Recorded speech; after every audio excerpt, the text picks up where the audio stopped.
আমরা কি এটা সুস্থ বিচার পাবো না বলেন? আচ্ছা ভাই, হ্যাঁ ভাই। আপনার ওই যে ফুটন্ত গোলাপ, জি এই ওর জায়গা যদি আপনার মেয়ে হতেন, আপনি ওর ভাই, বিরুদ্ধে আমি কি ওর করতেন? কলিজা ছিঁড়ে দিতাম।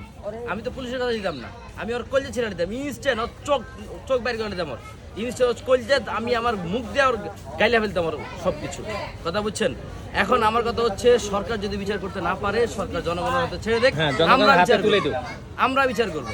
আমরা কেমনে বিচার করি সেটা আমরা দেখাই দেব ইনশাআল্লাহ। তাহলে সরকার যদি না পারে এই বিচার আমরা মানে জনগণের হাতে আমাদের তুলে দেন নাকি? আগামী 24 ঘন্টার মধ্যে রামিসার হত্যা মামলার বিচার যদি না হয়, আমরা আগারগাতে যতজন আছে, আমরা সারা বাংলাদেশের মানুষ, আমরা ঐক্যবদ্ধ হয়ে আমরা রাস্তায় নামবো।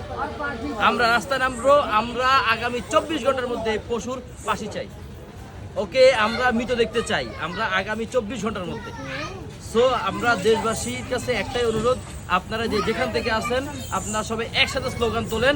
আমরা হচ্ছে কি রামিস হত্যার বিচার চাই।